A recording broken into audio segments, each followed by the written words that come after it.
토마토 증권통 유튜브 라이브 김민준 전문가입니다. 김민준 전문가가 하반기 투톱을 설정하고 있는데요. 그 가운데서 첫 번째 반도체에 대한 전략을 오늘 세운다고 합니다. 중장기 투자부터 스캘핑, 단타까지 모두 자신 있는 김민준 전문가가 여러분께 전략 전해드리니까요.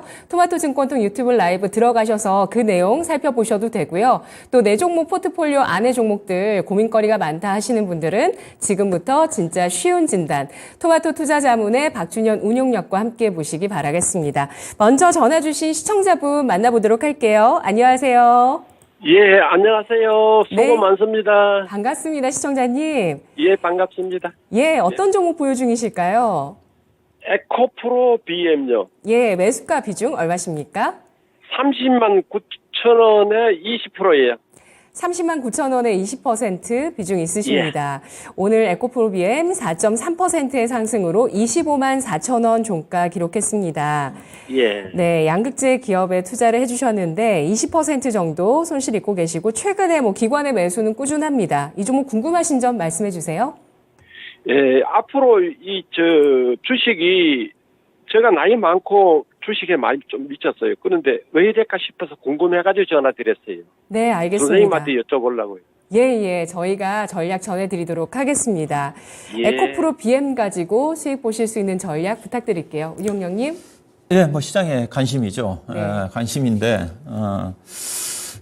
일단은 양극재 관련 종목들이 빠진 이유가 여러 가지 이슈가 있었죠. 일단은 가장 중요한 것 자체가, 실적이 하향이니까, 양극재 가격과 관련된 리튬 가격에 연동하는 그런 어떤 흐름이니까, 리튬 가격이 작년 아마 11월 달에 톤당 기준으로 해가지고 수산화돈 기준으로 1억 한 2천 정도까지 갔던 게 지금 3천만 원대입니다. 이게 4분의 1 토막이 났으니까 그에 따라서 제품 가격이 원재료 가격이 떨어지니까 스프레드 마진 자체도 줄어들면서 2분기 때도 시작이 안 좋았고 특히 이제 3분기 때 실적 전망치 당장 실적 의견 조만간 발표를 할 건데 실적의 가이던스가 지금 계속 떨어집니다. 본래 한 달 전, 두 달 전까지 한다 하더라도 3분기 때 영업이익 단위가 1,200억 정도 되는데 지금 900억 정도까지 떨어져 있을 거예요. 근데 그보다도 훨씬 더 안 좋게 나올 겁니다. 최근에 나왔던 일부 전망치를 보게 되면 적게는 350억에서 일본에 500억 높게 잡은 데는 그러니까 지금 시장의 추정치 대비해서 거의 반토막 정도 어닝 쇼크거든요. 이렇게 좀 전개가 좀 되는 거니까 결국은 여기에다가 최근에 여전히 중국의 LFP 배터리 공세로 인해 가지고 가장 LFP 배터리 시장 확대에 피해를 볼 수 있는 쪽이 국내 3원계 계열의 양극재 회사들이니까 이런 또 부분도 있다고 좀 봐야 될 것 같고요. 그런 또 부분들이 이제 겹치면서 주가가 좀 떨어졌다고 봐야 될 것 같은데 결국 이제 에코프로 BM이 주가가 올라가기 위해서는 중국의 LFP 배터리와 관련된 공세 부분에 대한 최근에 기술력 자체가 좀 많이 따라왔다고 얘기하니까 정말 그게 사실인지 주행거리가 400km까지 달린다고 그러지 않습니까? 그렇게 본다 한다면 3원계에 관련된 우리 배터리, 특히 양극재 회사들이 부담이 좀 될 수밖에 없는 부분이고요. 그 다음에 지금 리튬 가격이 결국 반등을 해야 되지 않습니까? 리튬 가격이 저도 떨어질 만큼 떨어졌다고 보고 있는 쪽인데 쉽게 일부에서는 바닥 찍고 반등이 나올 거란 전망인데 중국의 리튬 생산량 증가에 따라 가지고 공급 과잉 이슈 때문에 쉽게 리튬 가격이 반등이 안 나올 거란 전망이거든요. 그렇게 본다 한다면 리튬 가격 반등이 나와야지 결국은 스프레드 마진 부분이 개선이 좀 되면 실적이 좋아질 건데 이 부분도 좀 확인이 좀 필요합니다. 이런 또 부분들이 좀 반영이 좀 되면서 악재들이 좀 주가가 좀 떨어진 부분이니까 이런 부분들 악재는 충분히 반영이 좀 됐다고 봐요. 문제는 주가가 올라가느냐. 저는 올라가기가 쉽지 않다고 보니 이유 자체가 일단 실적 자체가 너무 가파르게 하향 조정이 되고 있다는 거죠. 양극재 단위 배터리도 마찬가지고 성장을 합니다. 문제는 성장하는 거하고 기업의 실적하고 다르는 거거든요. 예컨대 에코프로 BM 같은 경우 2021년도에 매출액이 그때도 성장했지 않습니까? 그 전에 8천억대 단위에서 2021년도 1조 5천억, 그 다음 작년도 5조 원, 올해 8조 원입니다. 그러면 매출액이 증가하는 것만큼 영업이익도 증가돼야 되는데 이런 어떤 리튬 가격 하락에 따라 가지고 마진폭이 급격히 줄어들다 보니까 올해 같은 경우 예를 든다 한다면 올해 영업이익 매출액 단위로 본다 한다면 60% 성장을 해요. 일부에서는 성장을 하는데 왜 주가가 못 가느냐 그렇게 얘기를 하는데 60% 성장을 하게 되면 영업이익도 따라가야 되는데 영업이익은 작년도하고 똑같아요.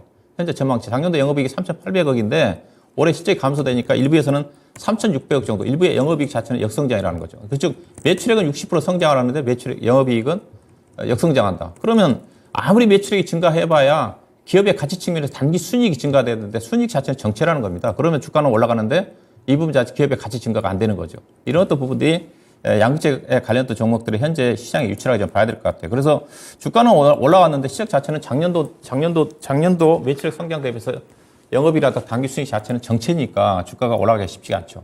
밸류 부담 느낄 수밖에 없습니다. 결국 주가가 올라가기 위해서는 기본적으로 앞서 얘기했다시피 리튬 가격이 상승하면서 마진폭 자체가 증가되는데 4분기부터는 실적은 증가됩니다. 예컨대 500억 정도 3분기에 영업이익이 난다 한다면 800억이라든가 증가되는데 기본적으로 에코프로 BM의 실적 영업이익 단위로 본다 한다면 분기 단위 1,200억 정도는 나와야지 성장으로 전개되는 거거든요. 그러면 연간으로 따지면 5천억 정도 영업이익이 나와야 되는데 현재 지금 영업이익 기준으로 해서 3천억대 정도까지 좀 떨어진 상태니까 그래서 당분간 주가가 이 부분 자체는 언제까지 진행되는데 저는 개인적으로 내년도 1분기 정도까지 가야 된다. 실적이 의미 있게 턴을 하고 있어요. 그래서 현재는 단기 바닥은 확인될 수 있겠지만 주가가 상승으로 돌아서기는 어렵다. 이 부분에다가 최근에 이제 2차전지 관련 종목들이 공매도가 많이 증가되고 있지 않습니까? 저도 체크를 하고 있는 쪽인데 공매도가 예전 그 고점 수준까지 다시 다 올라왔어요. 에코프로 BM 같은 경우도 공매도 전가 510만 주까지가 올라갔다가 그다음에 에코프로가 이제 150만 원 찍으면서 쇼스퀴즈가 들어오면서 공매도가 260만 주까지 줄어들었다가 지금 제가 체크한 바로는 지난주 기준해 가지고 400만 주대까지 다시 올라왔거든요. 근데 문제는 뭐냐? 주가가 올라가면 다시 공매도가 나온다는 거예요. 대차장과 증가돼서. 오늘 또 보면 공매도는 결국 에quity 투자가들이 파는 거니까 오늘 또 보면 무려 20만 주 넘게 어제도 주가가 올라가니까 12만 주 팔았고 오늘 또 에quity 투자가들 20만 주 매도 물량이 나왔지 않습니까? 기간도 팔았고 즉 올라가면 추가적으로 한 100만 주 이상은 공매도가 나올 것 같아요.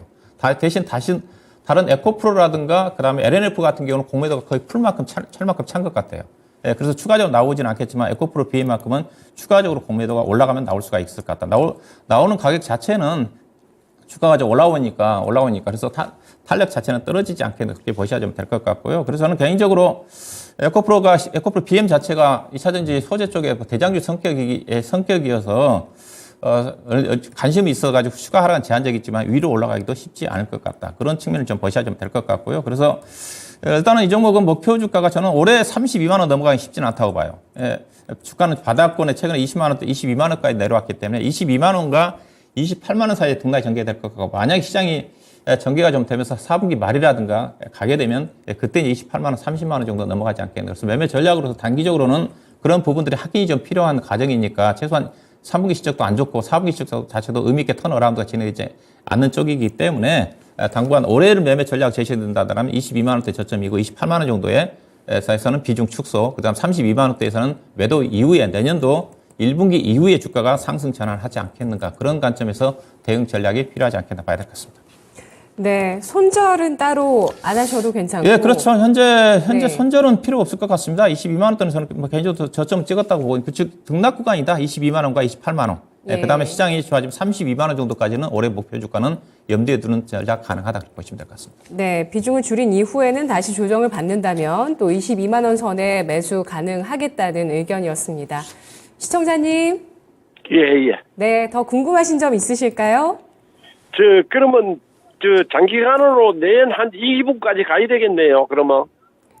네. 예, 저도 개인적으로 내년도 한 3월 달 정도? 왜냐면 3월, 예. 이제 실적 자체는 제가 보기에도 3분기 때 바닥은 찍었어요.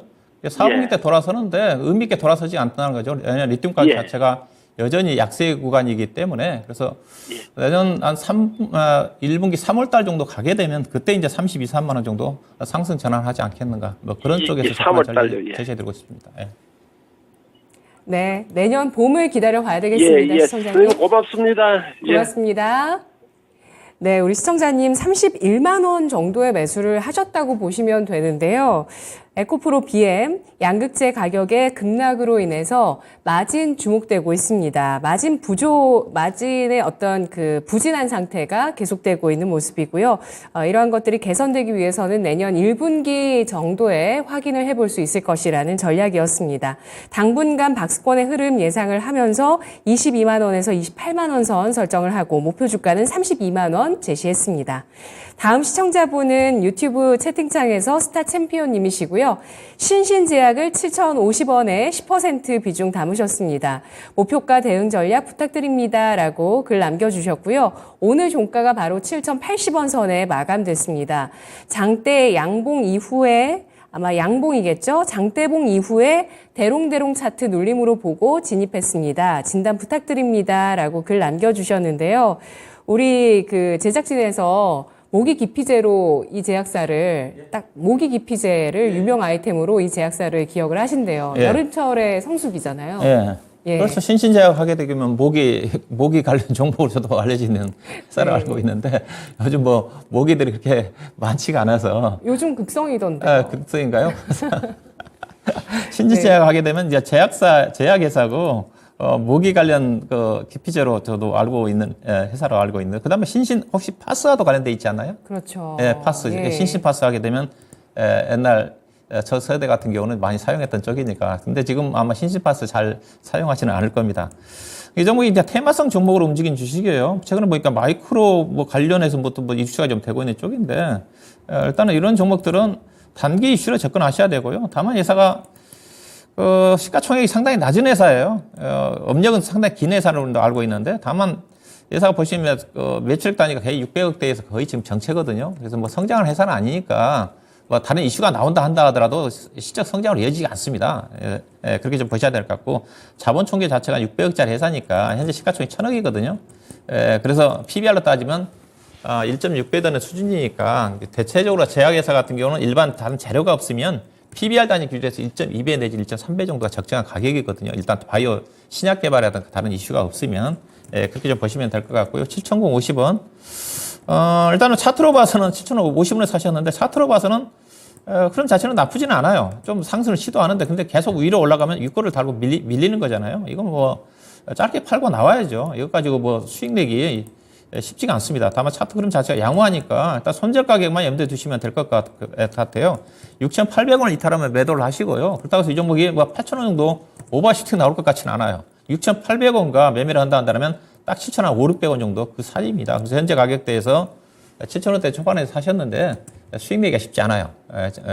갖고 있으면 오히려 불안합니다. 빠지면 덜 것 같지만 빠지면 더 빠질 것 같아가지고 대동매매 할 수밖에 없어요. 추가 매수는 자제하시고 일단 차트 그림으로서 약간 상승 여력이 있어 보이는데 그 가격대가 현재 가격대에서 한 5, 6% 정도 되는 수준인 7,500원 정도 좀 되는 거니까 이 가격대에서 매도하고 나오는 전략이 좀 필요하지 않겠냐. 차트로 보면 딱 지금 8,000원대가 걸린이 서기도 해요. 그렇지만은 최근에 시장 여건 자체가 안 좋으니까 매도 가격 자체는 7,500원대 정도 전후해서 매도가 나오고 하고 나오는 전략 제시도 할 거고요. 그 다음에 주가가 많이 떴으니까 이건 뭐 손절하셔야 됩니다. 6,800원 이탈하면 짧게 손절하는 전략으로 대응하시면 될 것 같습니다. 네, 스타 챔피언님의 신신제약입니다. 차트 흐름은 긍정적이지만 기대 수익률을 낮추자는 전략 나왔고요. 최근에 마이크로 니들의 특허 출원 소식으로 인해서 주가 움직였습니다만 큰 재료는 없는 상태라는 평가입니다. 단기 매매에 국한하면서 손절가 6,800원, 목표 주가는 7,500원에서 7,600원 선 설정하시기 바라겠습니다.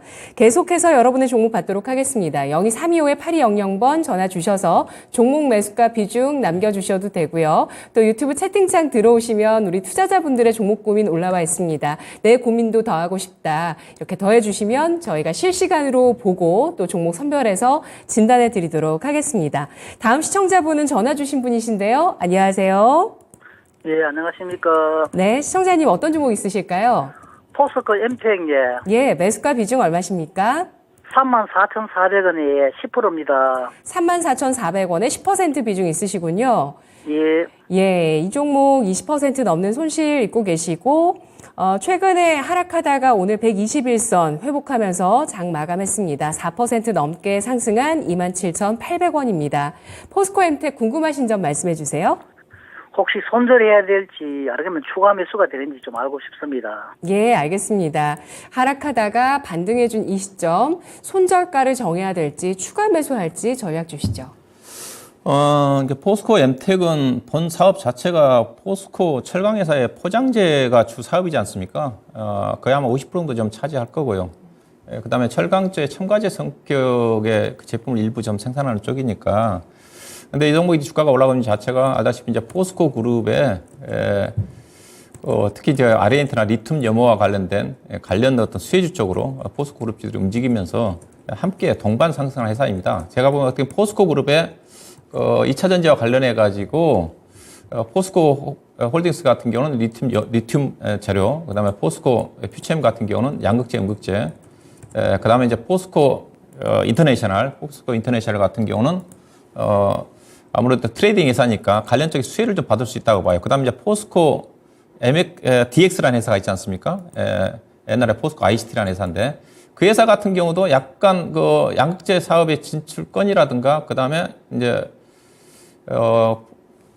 코스피 시장에 이전 이슈도 있기 때문에 다 괜찮아요. 근데 가장 포스코의 어떤 2차전지 진출과 관련해가지고 가장 관련성이 제가 보기에 없는 회사가 포스코 엠텍이에요. 그러니까 포스코 그룹이 2차전지 관련해가지고 재료로서 움직이는 본다 한다면 그래서 포스코 엠텍은 이제 지금과 같은 시점에서 주가 조정 이후에 이제 아마 옥석이 가려질 거예요. 실질적으로 수혜를 좀 받으면서 실적이 따라주는 종목들은 중장기적으로 우상할 수가 있겠지만은 이들 관련 없이 주가가 올라간 주식들 다른 최근에 로봇 관련 종목들도 마찬가지일 거고요. 저는 가려진다고 봐요. 그래서 그런 측면에서 포스코 엠텍 같은 경우도 다른 관련보다 포스코 홀딩스의 리튬 관련 재료로 움직이는데 전혀 리튬과 관련이 없다. 그런 차원에서 좀 보셔야 좀 될 것 같고요. 그래서 가급적 포스코 그룹 관련된 2차전지 관련된 쪽을 산다 한다면 개인적으로는 여전히 포스코 홀딩스가 가장 유리하지 않겠는가 하는 쪽이고요. 그래서 이 종목은 왜냐하면 실적 자체가 그렇게 따라주지 않는 회사거든요. 그런 또 기대치를 관련 사업과 관련해가지고 이 회사가 연결될 수 있는 그런 부분들이 없어요. 다른 포스코 다른 계열사에 비해서 매출액 단위 자체도 거의 3천억대 단위 회사니까 포장재 회사니까 그렇게 뭐 경쟁력이 있겠습니까? 그렇죠. 마진폭 자체도 영업이익 단위로 이제 100억 정도, 3천억 단위의 연간 매출액이 100억 정도 좀 되는 거니까 영업이익률로 따지면 2%, 3%밖에 안 되는 쪽이거든요. 그런 차원에서 회사가 현재 시가총액이 지금 1조 원대 회사니까 그래서 절대 추가 매수는 저는 해드리고 싶진 않고요. 오히려 주가 올라갈 때 팔아야 된다. 그리고 오히려 주가가 이탈하게 되게 되면 손절도 손실 났지만 해야 된다. 그런 관점 말씀을 드리고 싶고. 그래서 이 종목은 일단은 손절 추가 매수는 좀 저는 권해드리고 싶지는 않고요. 일단 좀 반등이 나오면 개인적으로 32,000원 정도 언저리 정도가 좀 될 거예요. 32,000원 정도 언저리 정도에서 반등 나오면 약간 손실 좀 각오하고 좀 매도를 좀 하셔야 되면 될 것 같고요. 사더라도 가급적 포스코 홀딩스라든가 그쪽 그런 종목 갖고 있으면 안정성이 있습니다. 그렇지만 이 종목 앞서 관련이 없기 때문에 그리고 최근에 이 종목이 다행히 25,000원대는 이탈할 것 같지는 않거든요. 그래서 혹시라도 25,000원대 정도 이탈을 하게 되면 이 부분에 대해서 적극적으로 손절하고 나오는 전략이 좀 필요하지 않겠는가 그렇게 좀 말씀드려야 될 것 같습니다. 네, 시청자님 예, 질문 있으실까요? 주문 없습니다. 참고로 네. 할게요. 고맙습니다. 예, 수고했습니다. 네, 포스코 엠텍 종목 교체 의견이 나왔습니다. 포스코 엠텍보다도 포스코 홀딩스 쪽으로 종목을 교체하는 전략 제시하면서 목표 주가는 매수가보다 아래인 32,000원 나왔고요. 손절가는 25,000원 선 제시했습니다. 다음 시청자분은 유튜브에서 오잉토끼 유튜브님께서 와주셨어요. PNT를 66,516원에 매수하시면서 30% 비중 갖고 계십니다. 장기적으로 보유하려고 합니다. 진단 부탁드려요. 라고 질문 주셨는데요. PNT 3% 넘게 오늘장 상승했습니다. 63,700원, 10월 초에 58,500원까지 6만원 선을 이탈했다가 다시 63,000원 선으로 복귀한 PNT입니다. PNT 이전에 이제 신고가가 86,000원까지 나왔기 때문에 좀 조정을 받은 그런 모습이고요. 우리 시청자분께서 약간 손실이십니다. 한 자릿수고요. 어떻게 전략 세울까요? 예, 최근에 이제 2차전지 소재 종목들이 이제 급락하는 국면 쪽에서 다른 여타 종목들도 함께 영향을 좀 받았는데 상대적으로 물론 PNT 같은 데 약간 좀 영향을 좀 받았어요. 근데 앞서 양극재 관련 종목들 중심으로 해서 주가도 워낙 급등한 상태이지만은 실적 자체가 역성장까지 갈 정도라고 그랬으니까 주가가 내려올 만하죠. 그렇지만은 장비 종목들 같은 경우는 실적 자체 계속 우상향을 하고요. 특히 이제 PNT를 중심으로 해서 주요 장비 회사들이 작년도 이제 수주를 좀 많이 받았고 그리고 이제 올해 이제 일부 기업들 같은 경우 1분기 내지는 2분기부터 매출액이 반영이 좀 되고 있고요. 특히 이제 3분기부터 본격적으로 아마 매출액이 반영이 좀 될 겁니다. 수주 잔고 자체가 작년 대비해서 올해 거의 한 2배, 3배, 일부 기업들 한 3배, 4배 가까이 좀 증가가 좀 됐기 때문에 그 매출액들이 본격적으로 반영이 될 거예요. 그래서 장비업 종목들 같은 경우는 하반기부터 빅사이클에 진입했다. 뭐 그렇다 전망까지 나오고 있는 쪽이거든요. 그래서 충분히 다른 여타 앞서 이제 양극재 관련 종목들은 리튬 가격 하락, 중국의 LFP 배터리 공세, 이런 어떤 부분 때문에 약세를 작용했지만은 장비 회사들 같은 경우는 그 영향권은 상당히 자유롭거든요. 그런 측면을 고려해 본다 한다면 장비 종목들 하락 부분 자체는 매수 좀 기회가 좀 되지 않겠는가. 그렇게 좀 보셔야 될 것 같고 PNT는 2차전 장비 종목 중에 그 대표적인 회사잖아요. 이미 실적으로 검증을 좀 받고 있는 쪽이고 영업이익 단위로 해가지고 영업이익 단위로 거의 1,000억이 좀 넘어가거든요. 작년도 775억, 올해 전망치가 1,000억인데 내년도 1,500억, 그 다음에 2025년도 1,600억인데 장비 회사들도 2차전지 양극재 회사들도 2025년도에 그 포인트가 맞춰져 있지만 장비 회사들도 2025년도까지는 최소한 실적 성장이 전개가 좀 됩니다. 그때까지 배터리 3사를 중심으로 해서 또 해외 업체들도 투자가 전개되는 쪽이고 PNT 같은 경우도 제가 체크한 바로는 계속 수주 잔고가 증가되고 있기 때문에 걱정을 안 해도 되죠. 장비 종목들이 현재 그 성장 섹터임에도 불구하고 PER 단위로 해서 PNT가 지금 12배 정도 되는 수준입니다. 업종 대표적인 종목의 성격이잖아요. 다른 최근에 주가 많이 올라온 하나기술이라든가 PNT, 시가총액이 비슷하지만 그들 관련 종목들은 아직 실적 자체가 검증은 안 됐거든요. 그렇지만은 PNT 자체는 실적으로 검증을 좀 받았기 때문에 충분히 하방은 좀 지지가 좀 되지 않겠는가 그렇게 보셔야 되면 될 것 같고요.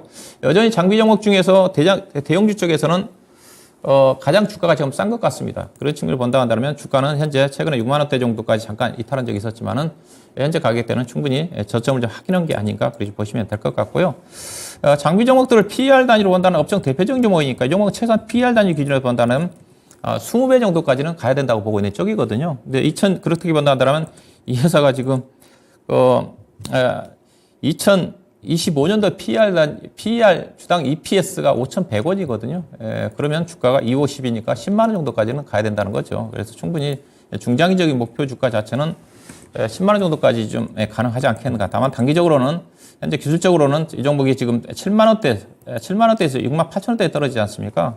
6만 8천 원대 장을 좀 받을 것 같은데 충분히 실적 자체가 꾸준하게 우상향하니까 최소한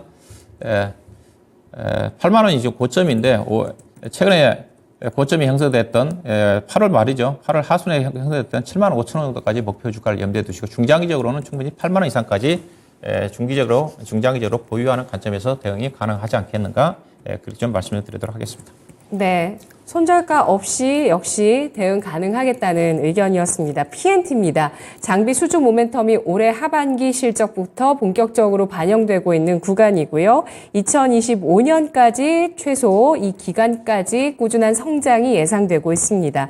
목표 PER로 20배 제시를 해주셨으니까 실적 전망을 가지고 잘 이 밸류에이션을 요리해 보시면 될 것 같고요. 일단 그 종합해서 목표 주가는 7만 5천 원 1차, 그리고 중장기 8만 원 이상, 그리고 10만 원 선까지 가격대가 나왔습니다. 다음 시청자분은 또 유튜브에서 박후서님이신데요. SK를 17만 원에 사셨습니다. 20% 비중 있으시고요. 목표 주가 20만 원 선까지 갈 수 있을까요? 배당 비율은 어떤지요? 해법 주시면 감사하겠습니다. 라고 글 남겨주셨어요. SK 오늘 종가는 8% 넘게 상승하면서 15만 9,100원 선에 마감됐습니다. 손실 구간이시긴 한데요. 10%대 손실이신데 더 높은 가격을 보시고 매수를 하셨고 또 올해 연말까지 보유하시면서 배당도 생각하시고 계시는 분이신 것 같아요. SK 해법 알려주시죠. 네, 오늘 주가가 많이 올라왔네요. 보니까요. 오늘 8% 가까이 급등이 나왔는데 오늘 기관 외국인 투자가들이 쌍끌이 매수가 10만 주 이상 유입이 좀 됐어요. 어제도 7% 정도 좀 올라왔고 주가가 특별하게 지주회사니까 결국 SK 그룹주들의 실적 모멘텀이 있어야 되는 건데 특별히 SK 그룹이 최근에 SK 이노베이션이라든가 그다음에 SK 하이닉스는 실적이 좀 예상 실적보다 좀 좋게 나오겠지만은 전반적으로 다른 지주회사들에 비해서 SK가 지금 빠르게 좀 올라오고 있는 것 같습니다. 일단은 지주회사들이 전체적으로 SK뿐만이 아니라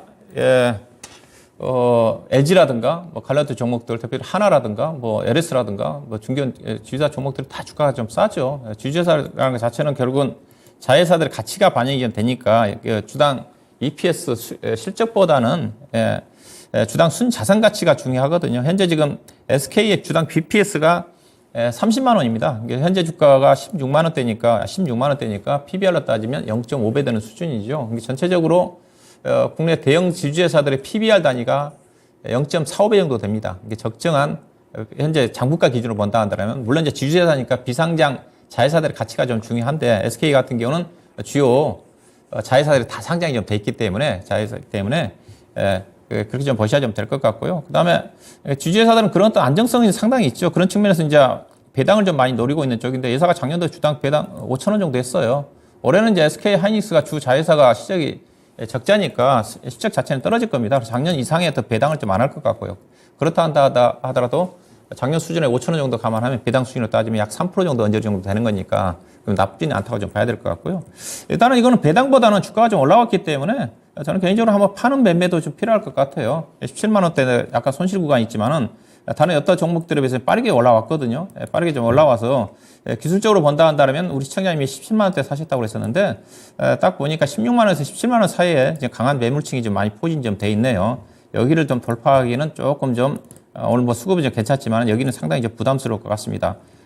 개인적으로 장기 투자 안 한다 한다면 16만 8천 원 정도 언저리에서 한번 팔고, 아니면 주가가 뜰 때는 굳이 배당을 신경 쓸 거 없거든요. 주가가 빠진 상태에서 연말 배당까지 간다 하더라도 배당락 없이 배당을 좀 받을 수가 있는데 주가가 올라간 상태에서는 또 배당금 받는 것보다 배당락이 SK 같은 경우도 배당락 함정이 빠질 수 있는 그런 주식이거든요. 그래서 저는 개인적으로 18만 원 정도 근처 16만 8천 원 이상 올라온다 한다면 배당을 받아서 장기 투자보다는 매매 차익 관점에서 접근한 전략이 필요하지 않겠는가. 네. 그렇게 좀 보시고 매도 목표 자체는 개인적으로 16만 8천 원 정도가 적당한 매도가 되지 않겠는가 그렇게 보시면 될 것 같습니다. 그러면 매수가 아래에서 매도를 하셔야 되는데.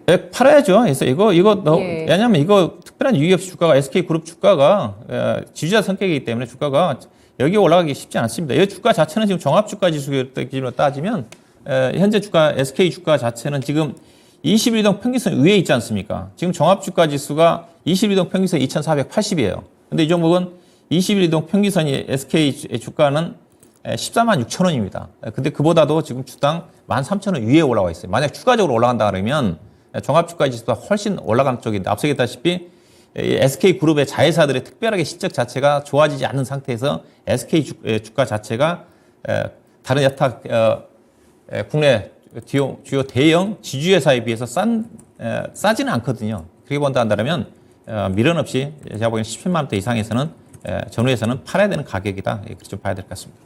네, 우리 시청자분께서 17만 원에 매수를 하셨기 때문에 배당금을 지난해만큼 5천 원 준다고 감안을 하면 배당 수익률은 이 매수가에서는 2.9% 중후반 정도, 2.9%가 나옵니다. 그 정도 배당 수익률을 생각하시면 되고요. 최근에 외국인 기관 쪽에 동반 매수세가 들어와서 눈길을 끌고는 있습니다만 SK 자회사 가치나 실적 크게 눈에 띄지 않는다는 진단 나왔습니다.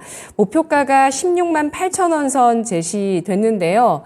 네, 자회사 가치 가운데서 SK 하이닉스 제일 주목하실 텐데, 네, 일단 시장 대비해서 더 먼저 올라간 SK에 대해서는 부담이 있다라는 판단이 나왔으니까 잘 대응해 보시기 바라겠습니다.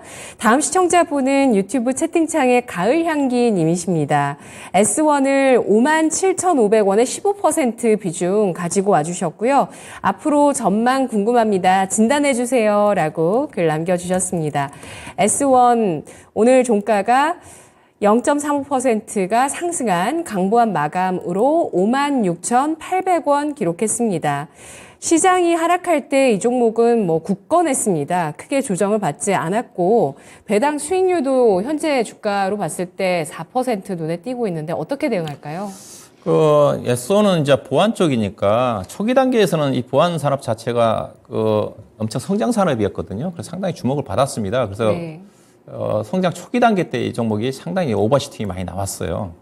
주가가. 그리고 난 다음에 지금 어떻게 보면 이거 보안 쪽에 가입하시면 다 가입했거든요. 그래서 성장 정체입니다. 또 경쟁회사도 또 나오고 있는 쪽이고. 그래서 이 회사가 매출액 단위로 보시게 되게 되면 거의 2018년도에 매출액이 2조 원이었거든요. 2조 원인데 작년도 2조 4천억이고요. 올해 2조 6천억이니까 거의 연평균 5% 4%도 성장을 안 해요. 그다음 영업이익 단위가 2018년도에 2천억대 1991억 영업이었지 않습니까? 작년도 2천억이에요. 그렇죠? 거의 5년, 6년 동안 정체입니다. 그래서 이런 종목들은 일단 성장성이 없으니까 주가 못 가요. 떨어지지도 않고. 답답합니다. 이런 스타일은 이런 종목 자체는 안정적으로 연평균 10% 정도의 배당금 정도 목표로 접근하신 분들한테 적당해요. 주가 떨어지지 않고. 이 종목 가지고 단기적인 차익을 노린다든가 그러신 분들은 답답할 수밖에 없습니다. 그래서 성향에 따라 다를 것 같은데 배당금이 2,000원이니까 배당금 2,000원 별로 의미가 없어요. 이 종목은 위로 올라가도 제가 보기에는 10% 이상 가기가 1년 안에 더 쉽지 않고요. 1년 안에. 예. 그렇다고 해서 이 종목이 뭐 최근에 보면 8월 달에 주가가 48,000원까지 좀 떨어졌는데 아래쪽으로 빠지는 게 위아래 현재 가격 기준에서 제가 생각하는 플러스 마이너스 10%입니다. 1년 단위 기준으로 본다. 그만큼 주가 자체가 더뎌요. 더딘다는 자체는 주가가 안 빠진다는 거죠. 하방도 제한적이고 윗방도 제한적이고요. 그래서 어떻게 보면 이런 종목은 뭐 진단보다는 그냥 계속 가져가는 전략. 그렇지 않으면 앞서 이렇게 배당을 받으면서 장기 투자하는 전략. 그런 난 정말로 안정적이고 배당을 받으면서 연평균 10% 정도의 목표 수익을 본다. 그러시면 가지고 가서 62,000원 정도 좀 팔고 62,000원 정도 팔면 배당금 5%에다가 아마 5, 6% 정도 되겠죠. 10% 정도. 그 순위 현재로 봐서 적당한 가격입니다. 손절할 수 있는 주식은 아니죠. 이제는 이 예산은 성장주가 아니라 가치 성격으로 바뀌거든요. 왜냐면 예산 이제 시가총액 2조 원대인데 PBR 주당 이제 BPS가 주당 순 자산이 지금 46,000원이에요. 46,000원이니까 과거에 이제 PBR 지표상으로 거의 300까지 올라갔거든요. 지금은 이제 1.2배까지 떨어졌으니까 주가가 안 떨어져요. 위로도 못 간다.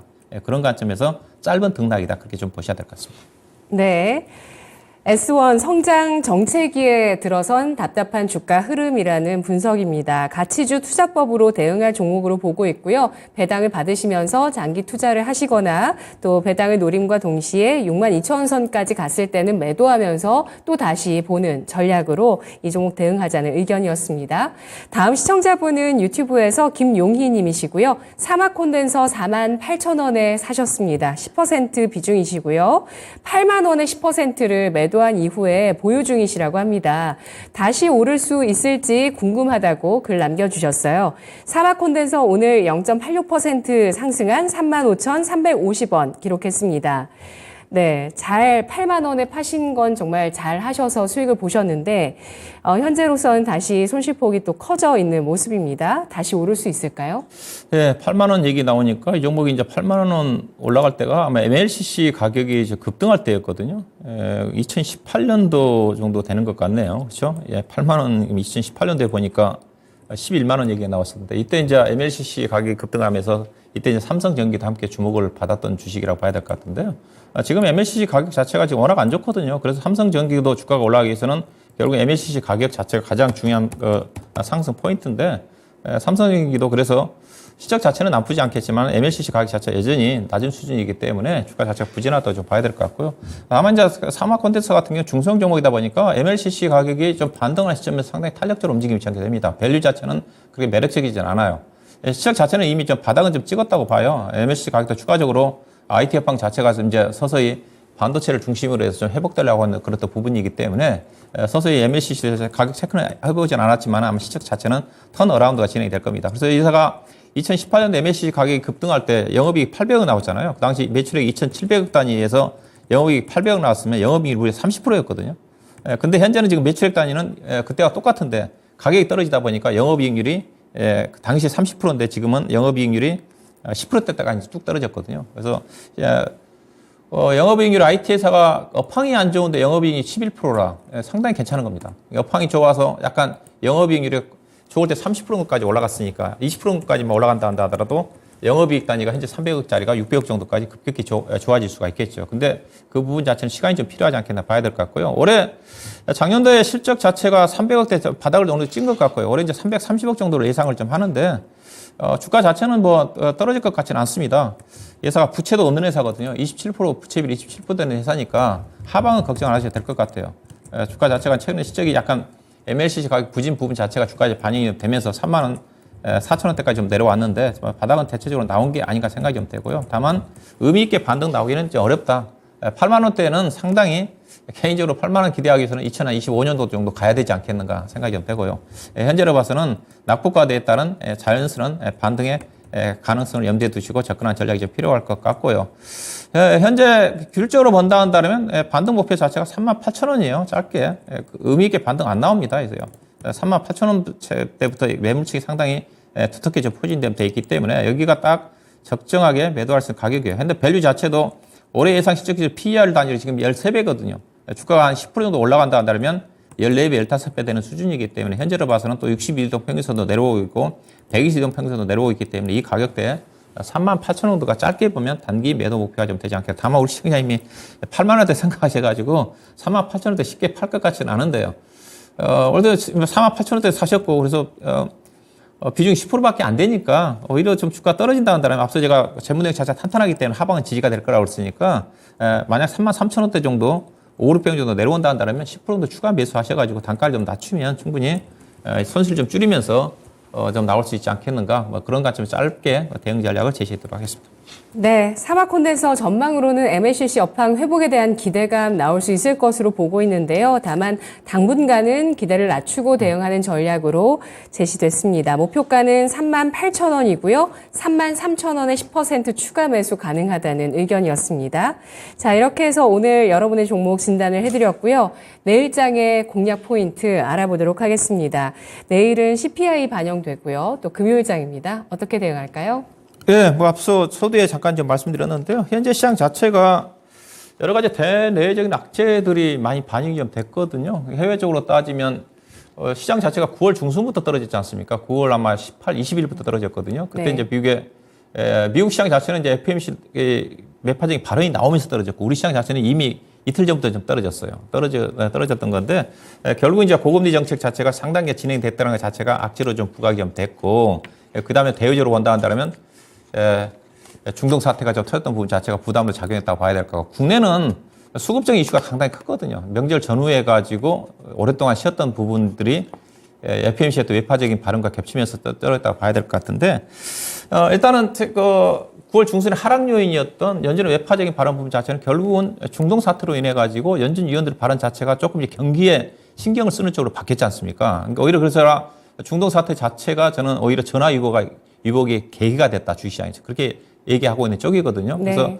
그래서 어제 같은 경우도 생산자 물가 지표가 높게 나왔음에도 불구하고 오히려 국채금리는 좀 약세를 좀 보이면서 달러도 하락을 하면서 미국 시장이 그렇게 영향을 받지 않았지 않습니까? 그러면 오늘 밤에 발표되는 CPI 지표 자체도 별로 신경 쓸 게 없다는 겁니다. 이미 연준 위원들 발언 자체가 중동 사태로 인해 가지고 글로벌 경기가 좀 생각보다 안 좋아질 수가 있을 것 같아 가지고 약간 지금 경기를 생각을 해 가지고 통화정책 기조 자체를 좀 완화적으로 좀 바뀌고 있는 거지 않습니까? 이제 이런 어떤 부분들이 오히려 현재 시장에 긍정적으로 반영이 좀 되고 있다. 그런 차원에서 이미 다양한 악재들이 오히려 중동 사태랑 그런 것 자체가 유가 자체도 올라가지 않으면서 오히려 호재로 인식하는 그런 쪽으로 바뀌고 있다는 측면을 좀 주목을 해야 될 것 같고요.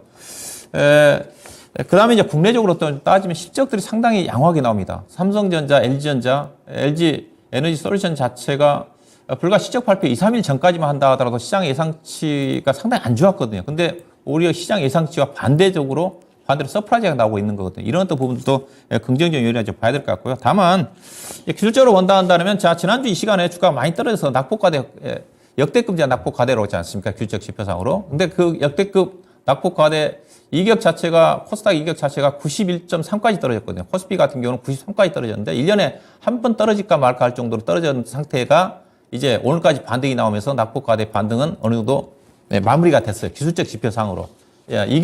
대체적으로 낙폭 과대 이후에 이격 기준으로 해가지고 21동 평균선 근처까지 올라오거든요. 코스피는 2480이 지금 21동 평균선이니까 2480 찍으면 이격이 100까지 올라옵니다. 이제 93에서. 코스닥 시장 같은 경우가 840 정도, 지금 850인데 아마 쭉 떨어지면 내일 정도 한 848 정도 좀 될 거예요. 그럼 코스닥 시장도 840포인트 언저리 정도가 기술적 반등 목표치로 끝난 거예요, 반등은. 일단 기술적 반등, 낙폭 과대는 끝나고 그렇다고 해서 주가가 떨어지느냐? 그렇지는 않을 거고요.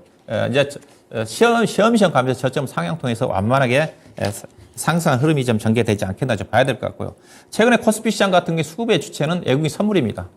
삼성전자 실적 호전에도 불구하고 삼성전자 주가 안 샀거든요. 그래서 오늘도 이제 옵션 만기려 가지고 외국 투자가들이 선물 매수가 유입되면서 그 영향을 미쳤다고 봐야 될 것 같은데, 그렇지만 여전히 외국 투자가들이 선물이 많습니다. 현재 12월물 기준으로 해가지고 외국 투자가들 이번 하락 국면 쪽에서 선물 단위로 3조 8천억까지 팔았다가 최근에 매수를 하면서 지금 아마 2조 미만 정도까지 선물 매수 규모를 좀 줄여놨어요. 근데 추가적으로 선물 약 2조 원 정도 해당되는 매도 규모를 좀 줄여야지 결국은 현물 매수가 유입이 좀 되는 거거든요. 추가적으로 향후 자체는 코스피 같은 경우는 외국인 선물이 추가적으로 한 매수가 들어온지를 좀 체크를 좀 해야 될 것 같고요.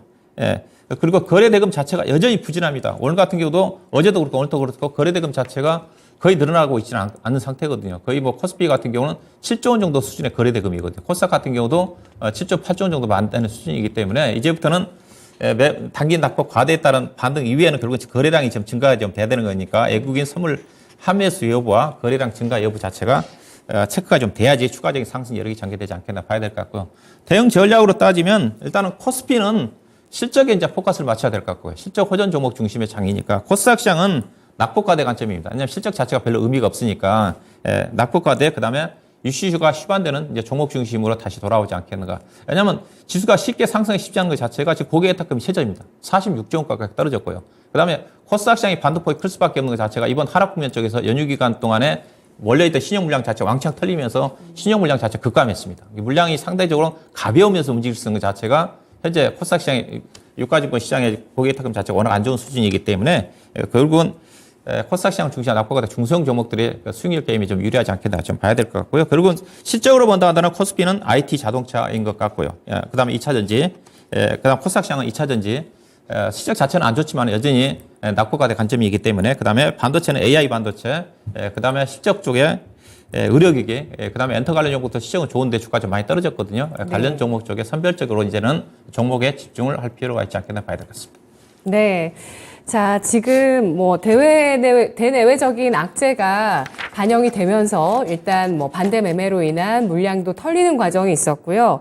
그리고 악재를 호재로 반영하고 있는 구간, 여기에 유가가 잠잠해 있는 모습입니다. 따라서 어느 정도 이제 시장이 저점을 높여나가겠지만 반등의 목표치까지 왔기 때문에 여기에서는 또 좀 신중하게 거래대금이 붙는지 여부를 잘 지켜보자라는 의견이었고요. IT 자동차 배터리, AI 반도체, 의료기기, 엔터까지 관심 업종 꼽아주셨습니다. 박준현 운용력의 유튜브 라이브가 매주 일요일 저녁 8시 진행되는데요. 시장엔 종목 인사이트, 지난 방송에 많은 분들이 좋았다고 또 댓글 남겨주신 걸 제가 방송하면서 본 기억이 있어요.